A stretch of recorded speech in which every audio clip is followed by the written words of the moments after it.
Je suis le docteur Gurwen Gladu, médecin vasculaire à la clinique du Terre, responsable du centre Laser-Terre.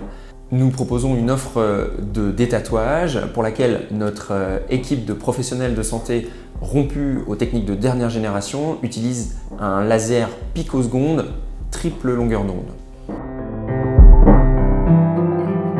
Grâce à ce laser, on peut réaliser une fragmentation des pigments d'encre de façon très fine, ce qui facilite grandement l'élimination des pigments par les cellules du corps humain.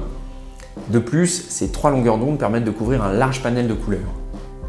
Il y a une notion importante en détatouage, c'est celle de la durée d'impulsion que l'on qualifie en pico ou nanosecondes, le caractère picoseconde étant la dernière technologie disponible. Or, on a depuis de nombreuses années utilisé des lasers nanosecondes. Ces lasers nanosecondes avaient pour effet de fragmenter les pigments d'encre, mais de façon moins précise et donc en laissant des pigments plus gros. Et donc, il pouvait rester de l'encre qui n'arrivait pas à être éliminée par les cellules du corps humain. Ça, c'était un premier effet secondaire.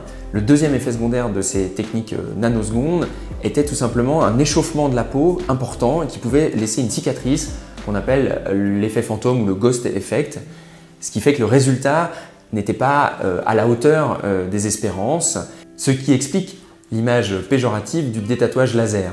Bien entendu, nous utilisons des technologies picosecondes sur le centre laser de la clinique du Terre, ce qui permet de s'affranchir de ces effets secondaires et d'obtenir d'excellents résultats.